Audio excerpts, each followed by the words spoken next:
We are live.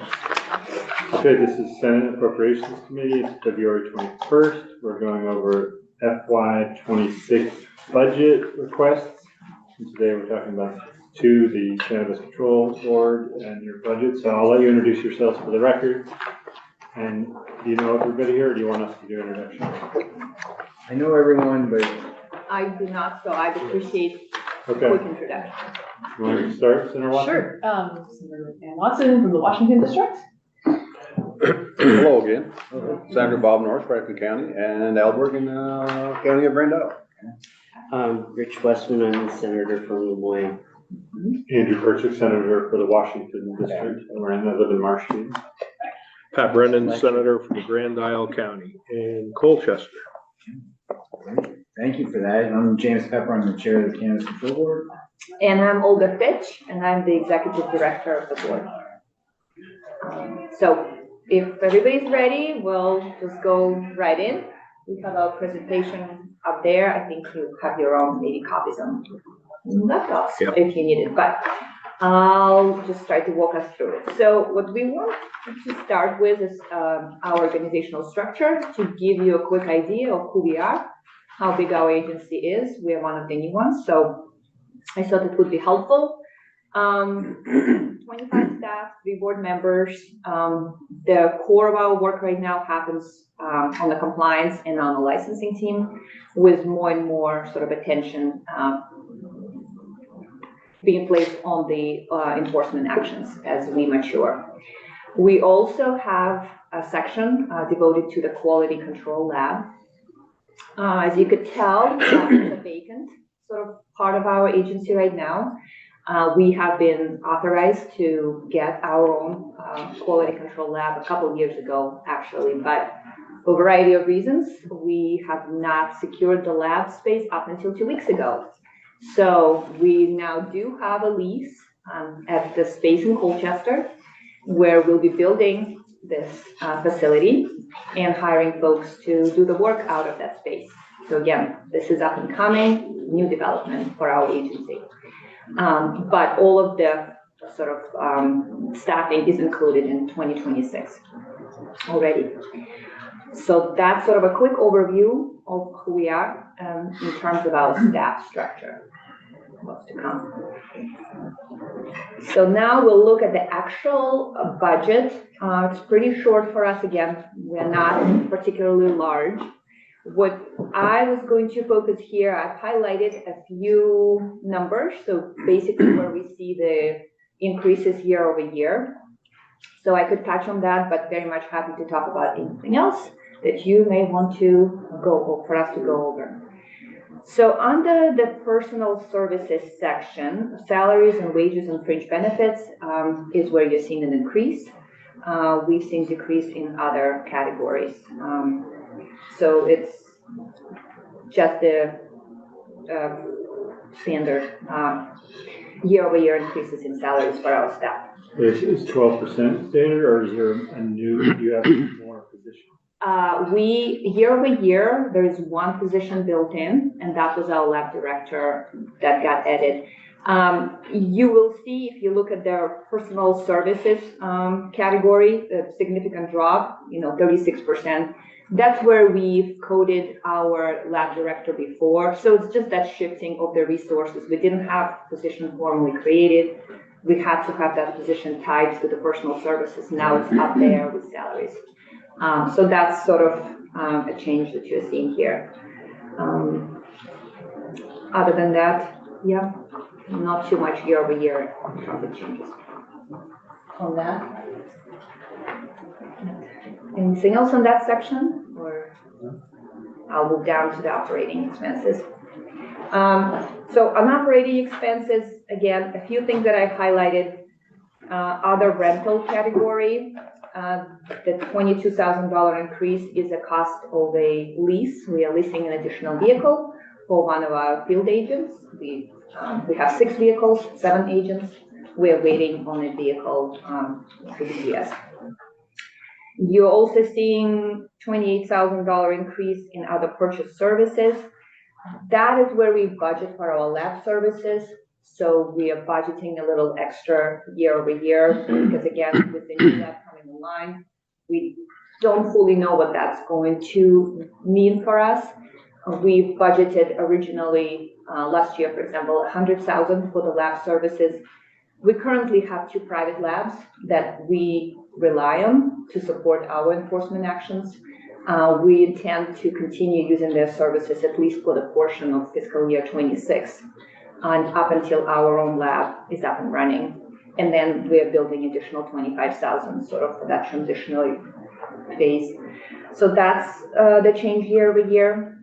And then the property rental is where you're seeing the largest increase. And that is where we budgeted for the lease payment for the space in Colchester for the lab. So we are under a 10-year lease. So it's roughly between 90,000 to 100,000 a year that we are going to be paying for that space to house our lab there. So that is a big one that we are seeing. Yeah, go ahead. Can I, where is that? It's an industrial park in Colchester. You know Mountain View Drive? Mm-hmm. Yeah, it's in one of those Yeah. buildings, the same one Okay. where the Homeland Security office Yep. is. Okay. So we got, it's a space that's being fitted up for us. So it's been just an office space, I think. So I'll be like, So this is the 100%, you're also renting your other office space, is that? yeah, it's included here. Yeah. So, yep, it's in there already. Yes, Senator North. Yeah, and if you might, you may want to just touch on as to why you need your own lab. Sure, yeah. In a perfect world, we would just use the Vail lab in Randolph because they're doing all the same kind of testing and maybe the same capabilities that we need to do our testing.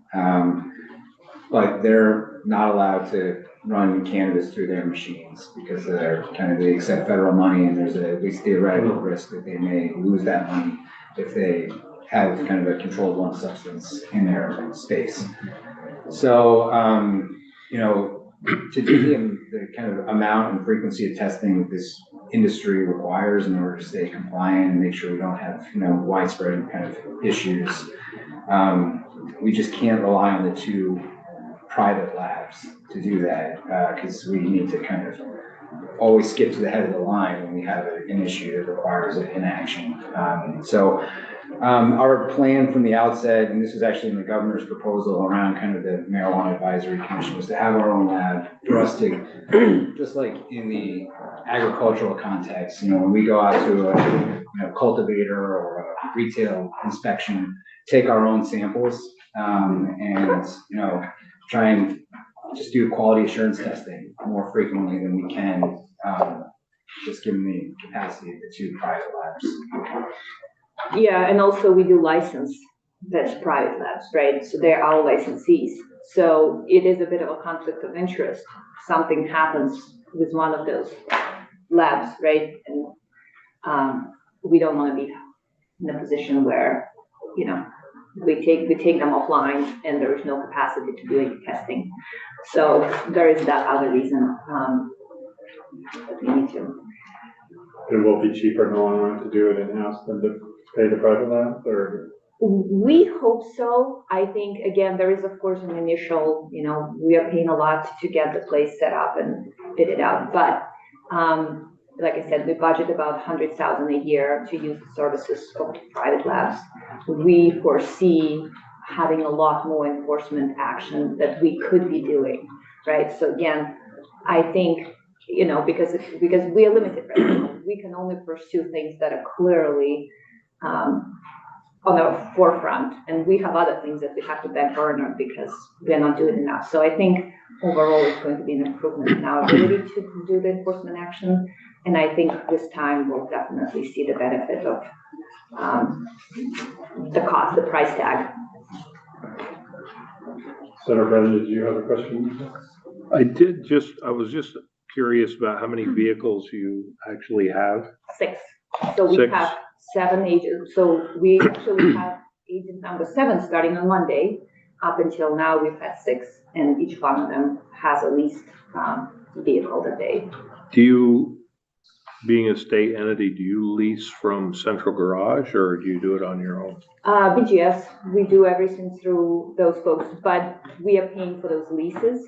So those vehicles are assigned to individuals, rather than, But you use the Right. BGS fleet yes, manager. The BGS fleet? yeah, Okay. we Yep. do, yep, that's who we So work. that's all in other rental? Yes, it's all another, yeah, so, and we slightly under budgeted, because in FY '24, we actually spent 80,000, and in '25, we budgeted 70. So we had to clean this up a little bit, and now we are looking at 91 that we expect with 7 vehicles.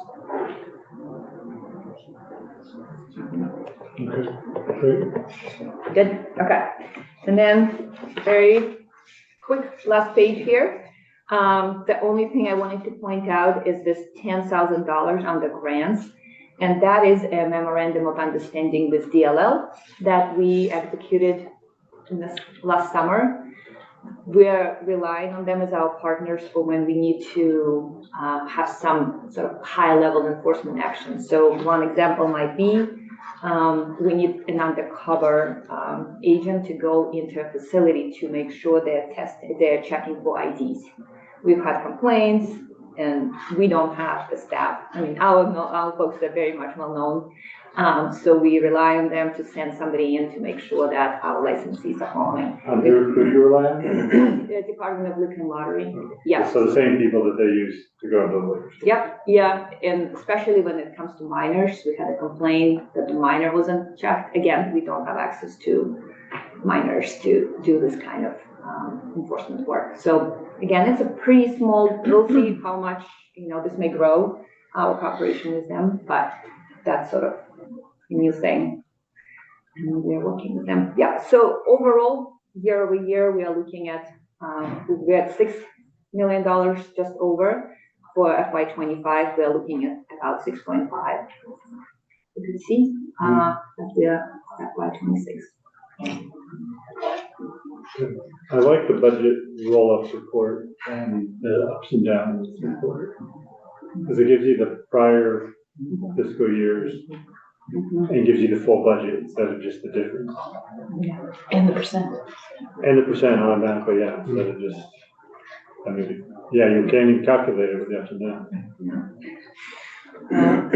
So I could move on because we have a few more items here. So next here, you're looking at what's outside of the budget. So what we have one item on the agenda that is not included in our FY '26, and that is a one position. So we are looking for an attorney position to join our compliance and enforcement division. And this is currently in the cannabis miscellaneous bill. Sort of what we are looking for is truly an enforcement attorney to take on drafting notices of violations, all be, representing us in the hearings all the way through the appeals process.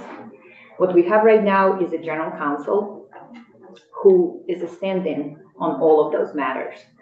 Where we need to get is sort of keep our general counsel focused on the policy work, right? So I kind of listed legislative affairs, updating our rules, maintaining guidances, policy development. But right now, he's also doing everything else that requires representing us. And so it leaves us in the situations where if we have a conflict of interest, there is no backup. It's one attorney and that's it. So we're a little bit exposed.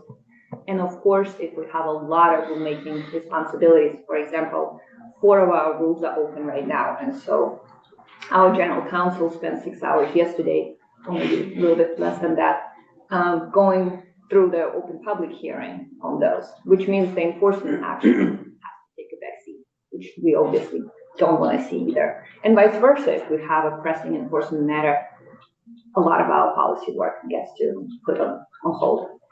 So where we are at is sort of we've done what we could up until now, but we are, and I pulled some numbers, we are kind of registering between 20 and 40 complaints a month, and a lot of those lead to the notices of violations hearings. We have 4 appeals right now pending, which again takes up a lot of firepower from our general counsel.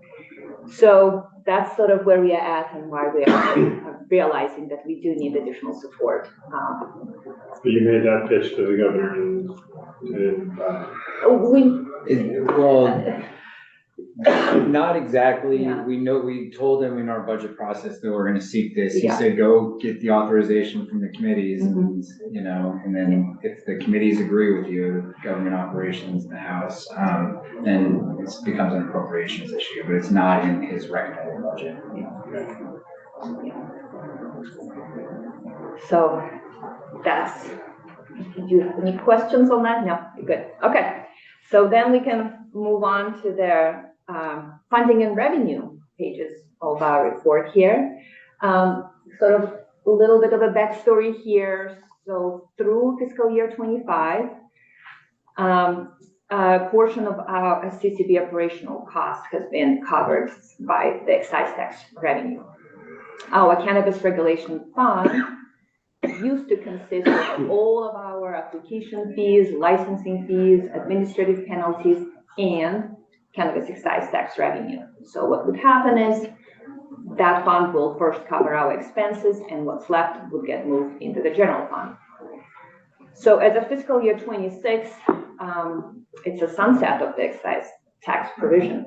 could you So- remind me the excise tax? 14%, yeah.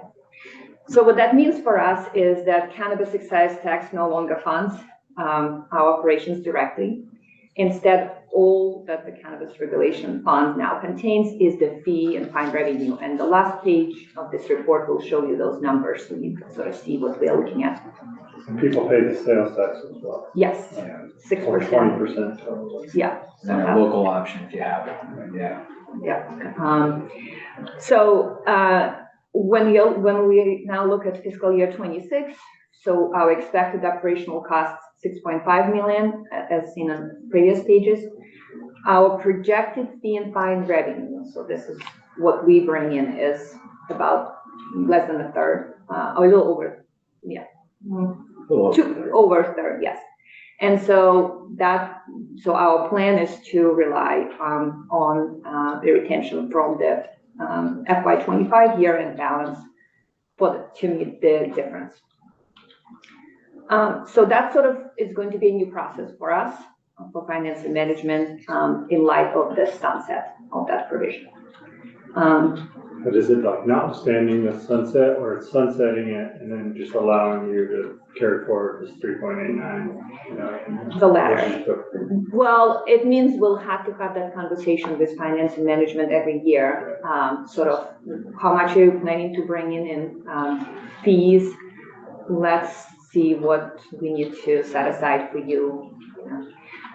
So that's sort of where we are going to be at, rather than just knowing that there is an automatic allocation to our budget. Right.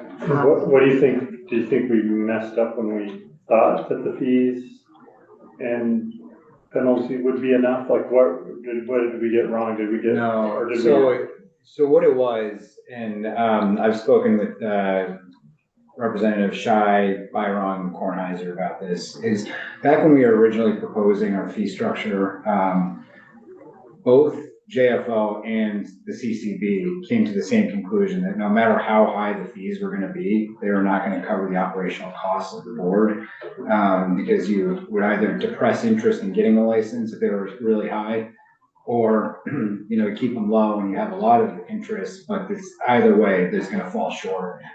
So that was a legislative decision to cover a portion. There was a lot of there's a lot of people that are unhappy that we're doing tax and regulate to begin with, and that any portion of the excise tax would, why can't it just be self-funded through fees? So it was, those three representatives understand that it was a compromise. Like, let's put this sunset in. We don't know what the fee revenue is going to bring in. This is all pre-market. So let's put this sunset in. Let's have this check back in 3 years and see if we want to continue supporting a portion of the cannabis board's budget with cannabis excise tax or not in 3 years. So we're at that point now where the sunset is set to go into effect on July 1st. But this new percentage is 70-30. That's not a new, That's not new, yeah, That that's. was in the 2020 bill. Yeah. in the misuse prevention special fund, that's what funds the after-school program. No, there's That's a, separate. that's the sales tax. They get part of the sales. They get the entirety of the sales tax, and that's all earmarked, goes to the Agency of Education, earmarked for, expanding access to after-school programs. This 30% is, from the excise tax, and those numbers are on the next page. If anyone- Yeah, and we have a little more here, to sort of show you the historical data and the projections. So if you look at the fiscal 23 and 24, those are actual numbers. So our fee revenue is exactly what we've collected, and taxable sales is what's been reported. And the projections for 25, 26 taken from the GFO's January 2025 forecast. So again, we can kind of see that our fees are not growing, and there's no indication that there'll ever be a time where our budget will be supported with the fees. And I kind of have a note on that there's either way, our operations would need to rely on a portion of the excise tax revenue, whether it's through the cannabis regulation fund, if the sunset provision did not go, was overturned, or through the general fund. The House should have an opinion on that question because it's in the current miscellaneous cannabis bill. Representative Scheid indicated that it's probably a Ways and Means issue.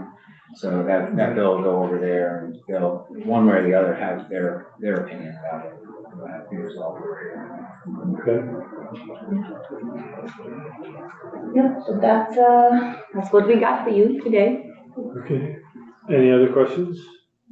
And, well, I guess this tells us what they're still projecting increase in sales. Yes, you But could. for pretty much a flat, because you get fees both for the growers and the sellers. Yeah, for all license types, correct. And there is always a renewal fee. You're not seeing an increase in those, either sellers or growers. We currently have a moratorium on those license types. So I don't expect more revenue there. And that was a decision that the board made just for market dynamic purposes? Yes. So that's on the sellers.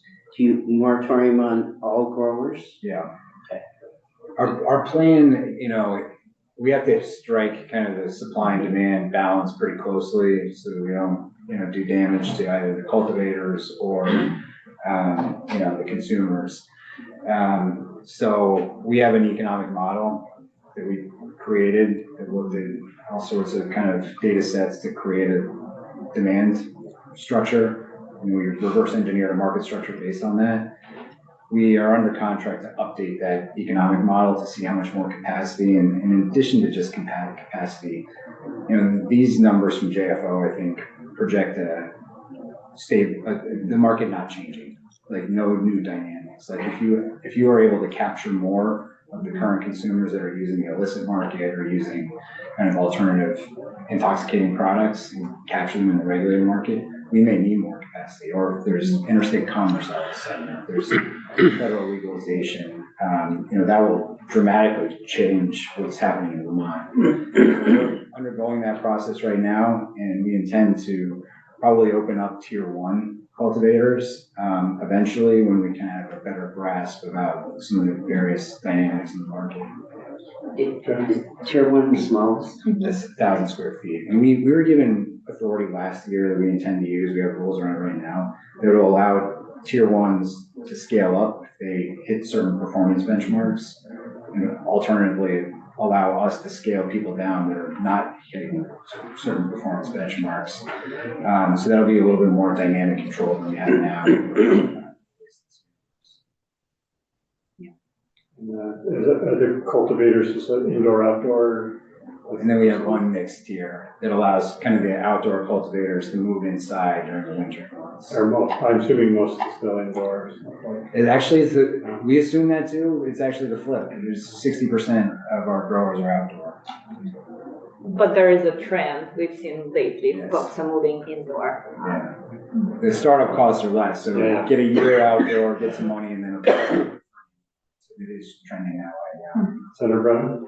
Well, I think I just answered half my question. The after-school programs are funded with all the sales tax money. You might not know this, but does that cover the total cost of that program? That's an education. Education, agency of education would know the answer to that. They're the ones that are responsible for the grant making there. Yep. And then the Substance Misuse Prevention Advisory Council, I think, is generally the ones that are dealing with the 30%. And it's, through the Department of Health. Right. I think it's usually funding their recommendations. Okay. What are you thinking about stores and retail? I know you shut that down. Yeah. I look at communities like Morrisville and say, when you're getting 5 and 6, it's a little much. Yes. Yeah. Well, James can speak to that. Yeah. We luckily have our rules open right now, and so deciding is part of our rulemaking. Yeah, so my understanding was this was always meant to be a local decision, how many stores, because you gave towns the authority to create a local cannabis commission, and they have all their traditional zoning and ordinance making authority. And, I think that they could have easily, in Morrisville, said, only in areas zoned commercial, or they can't, one cannabis store can't be within a mile of another, or something along those lines. They would have created a natural cap on the number of retail licenses. I think with the velocity that this market had to come online, and it happened during the pandemic as well, where towns were kind of scrambling to even know how to meet, no one did this. And people had some confusion about how much authority they actually had. And anyway, it led to the situation that we're seeing now, just pockets of retail density that are just pretty unnatural and probably gonna, have a negative impact on all the players in that region. So, But the moratorium affects that as well. the moratorium will allow shops to move, or the existing shops to move around, if they so choose. But we won't be issuing new licenses, at least in the immediate future. And the legislature is actually considering a full-on 2-year retail moratorium by statute. How did liquor control keep, there's usually only a Yeah, liquor store in a town. right. What did they do differently than Yeah. because I gotta tell you, when you're at 5 or 6 in Morrisville, it's too many. Yeah. So the legislature gave us zero authority over retail siting. All you said is you can open the spigot fully or close it statewide. You can either accept applications or you can't. So when we hit 80 or 90, we always started having this discussion about closing it, and we did vote to close it when we got to 90, but we have to give 30 days notice, and a lot of people kind of got their foot in the door during that 30-day notice period.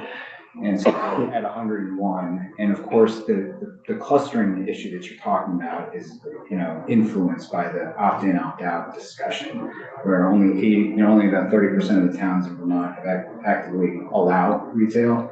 So you got 14 in Burlington, you got 0 in South Burlington, 0 in Williston, and it's because those towns haven't opted in. It's not that isn't demand for cannabis there, but they're just driving to Burlington to get it. And I think that's true in Morrisville as well. Those 5 are supplying kind of the regional demand. I don't know, there's two at least in Johnson, there's 1 in Jeff. Did Stowe have a vote? Did they vote to accept it? Stowe is not. 0 in Stowe, right? There's Yeah. 0 in Stowe. But they had a vote. Did the vote not pass? It must not have, yeah.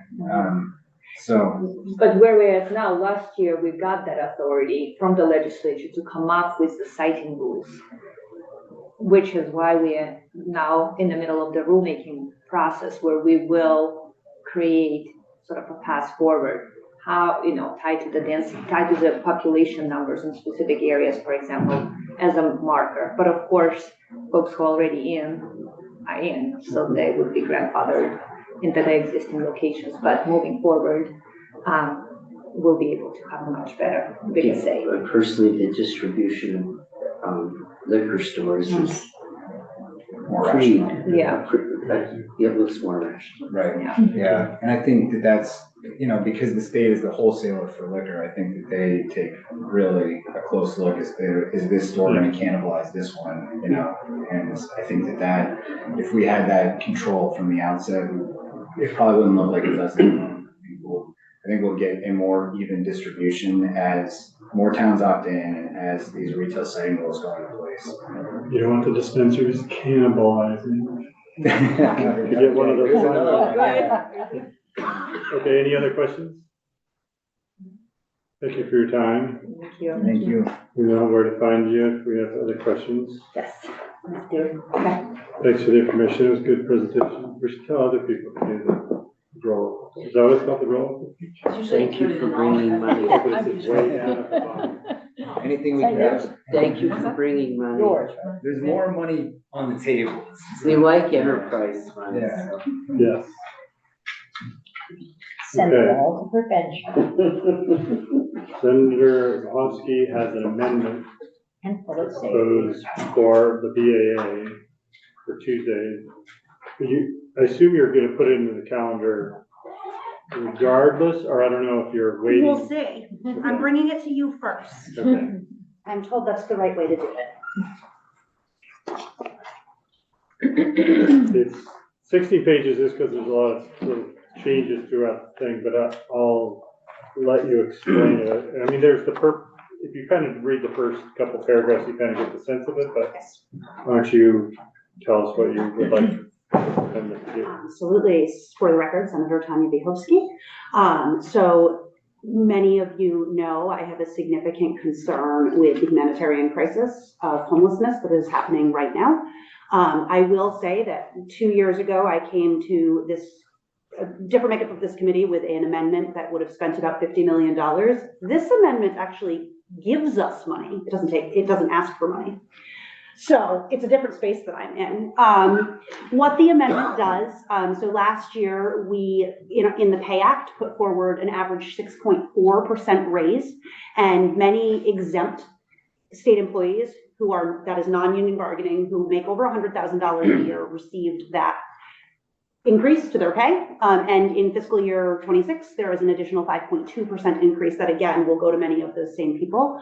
It is my view that in the light of the tight budgetary space we see ourselves in and the humanitarian crisis, that people making over $100,000 a year perhaps don't need a 6.5% increase or a 5.2% increase. So what this would do is it would freeze pay for those individuals at the fiscal year 24 rate. And that savings is to be invested in general emergency housing assistance and conversion of state buildings into shelter capacity.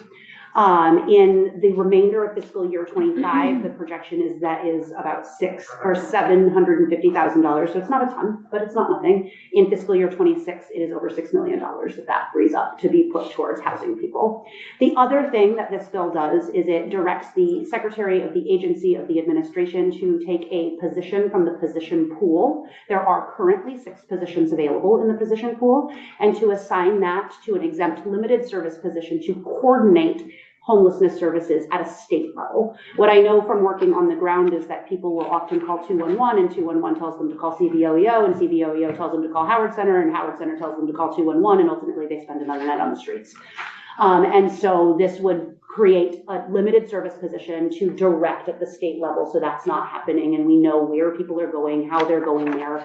It is not incredibly directive as to what that would mean. I don't know I think that would really be more the purview of Health and Human Services to figure out what's needed for that coordination at the statewide level. But there is a position available that would not cost the state money. That position is budgeted for. It does not create another position. It simply takes it from the pool and directs it to be used for this purpose. And that is what the bill does. And the position would be in Health and Human Services somewhere, up to which department put it in? Yes. That is the intent. This language, to be clear, has not actually, I wanted to get this to you as quickly as possible, so this is not finalized language. So if there are changes that need to be made, I'm happy to either ask for the changes or release it to the committee to make the changes, but that's the intent. But rather than get all the language perfectly set, I wanted to bring it to the committee with time to consider. And it is certainly a strange place for me to be sitting and not asking for money, but telling you, look, I found some money. No. Can you remind me when we passed the bill, I think we passed it on the ledge pay increase 2 years ago when we were gonna pay legislators more, what that percentage was? Do you remember? So we were going, so the percentage increase or the actual monetary increase, because I do think the numbers Percent. matter. Okay, yeah, the both. So we were going to raise and legislative pay is interesting because we actually don't get a salary, we get a weekly stipend, so it's dependent on how many weeks we are in session. And it was going to increase that, so currently the average, or 2 years ago, the average legislative stipend for a year was a little under $13,000 a year.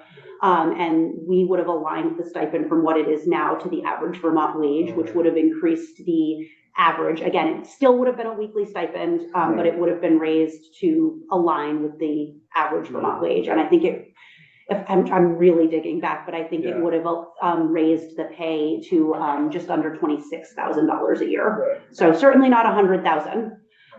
Okay. I just remember this executive pay issue came up when we were talking about legislative pay, because we were being criticized for increasing our pay, and executives in the state were getting their own pay increase. Yes, and we did not, so we do get the percentage-wise increase, but this is why I think the numbers matter, like we were talking about an I increase forgot in how pay we did to it. 24,600 and something in an average year, provided we work 16 weeks. Whereas, some of these executives that got that 6.5% raise are already making over $100,000 a year. Yeah, I appreciate that. Center line. So just a question that, on page 1, you have the description of the, limited service position, the coordinator position. Is there any other language except for that? Not at this Addition to time, it? and that is, again, this amendment is still in drafting and can be edited, but I didn't want to wait until the last minute to present the idea, so if there is suggested language that you'd like in it, I'm more than happy to include it, but I consider you the expert in this area. Well, our committee will, maybe have time to look at it. I don't know how much time we'll have before Tuesday. We don't, but we'll look at it. And you do know, of course, that the House is deeply embedded in a comprehensive look at the GA work that goes on. I do know that, and I think it's really. The idea of having a coordinated position isn't a bad idea. Yeah, no, I absolutely know that, and I think the work needs to be done, just as you pointed out. We also need to do the sort of long-term work to keep people housed and prevent people, give people more sustainable long-term solutions. But in the interim, we have got probably close to 1,200 people living on the streets when it's cold. And so I feel like there is a real urgency to act now while we do the longer-term, more deliberative work. Thank you. Any other questions? At the very least, you get a good list of all the salaries in the state that are over $100,000. So this is not an exhaustive list of all the salaries in the state that are over $100,000. These are simply Exactly. Right. these are the names. So in the Pay Act, there are named positions with named salaries, and then there are sort of generalized positions. So if I were hired to say be a manager in a particular division. Classified employee could be over 100,000, but they wouldn't be. They wouldn't be impacted, but there's also people that are not named in this bill that would be impacted. So if I were hired to say be a manager of a division at the Agency of Transportation, I'm not a commissioner, I'm not an executive director, I'm a manager, but say I make $120,000 a year and I am an exempt employee, this would still impact me, even though I'm not named in the bill. All exempt employees. Yes, but we do have in our Pay Act some employees that are explicitly named, like commissioners and state's attorneys, and that are explicitly named, although state's attorneys are in an interesting space, and I believe there's a Supreme Court decision about this, that they're both state employees and county employees, and so they are explicitly named in the Pay Act so that we can pay them through the Pay Act, because the Supreme Court decided that without naming them, they weren't really included. Okay. Well, one of my reactions is that I think the Health and Welfare Committee would want to weigh in on a coordinated position and just other things related to the housing program, because that's your jurisdiction. Yep, And I'm not okay. sure if, government operations would want to look at this as a, Pay Act. Well, the Pay Act didn't come Yeah, through the yeah, Government Operations Committee last year. This is why I actually wasn't able to amend this in the Pay Act. It never came to Senate Government Operations and instead was put in the Budget Conference Committee report, which is unamendable. okay. But I'd be happy to take a look at it and if that was, but we do have a precedent for doing Pay Act work without it going to the Government Operations Right, Committee. yeah. Okay. Well, we will talk about it, I guess. Awesome. See what the committee thinks about it. One last question. So is the intent here then to have this position be in place until June 30th? The intent, if that's enough time to establish a more permanent position, yes. If it needs more time, my intent would be to have it there until a permanent position is The established. reason I asked the question is that, is there time for someone in that position to gear up and actually have an effect? Yeah, like I said, those positions are already budgeted for and held, and so my intent is to have that position in place until we have a permanent Got it, okay. alternative. Or perhaps it gets converted into a permanent position through the work in the House. Thank you. And when this changes to salaries would happen in FY '26? The change to the salary would happen when this passes, and then it would be frozen through '26 until we readdress the Pay Act in next year, because we do the Pay Act every 2 years. You would have it take effect on passage, is that what you're saying? When the budget adjustment goes into effect, yes, that is when it would take effect. But it wouldn't be just whatever date the next pay period kind of? That It would would be, That would probably be something to ask legislative operations about how that would, or DHR about how that would work. I don't feel strongly tied to like, it must be this date. Like I would want it to be a smooth process and transition for the human resources and. because one question is it, if we're gonna succeed in extending the winter rules, is it a BAA question or a FY '26 question? Yes, and one piece of this is affecting FY '25's budget. One piece is affecting a bill that was passed it's a little tricky because the Pay Act affects 2 fiscal year budgets. And we would not have another Pay Act until, the next Pay Act would be impactful to FY '27, which is why it made sense to do it here, because there's not another bill in the interim that would impact. So yes, it has a piece of FY '25, but there's not another bill in the interim to deal with the FY '26 question. Other than the big budget, you could put it in That's the FY '26 budget. That's fair, but there's not another Pay Act. Yeah. Yeah. Okay. All right, well, I think we're gonna talk to some other chairs and Perfect.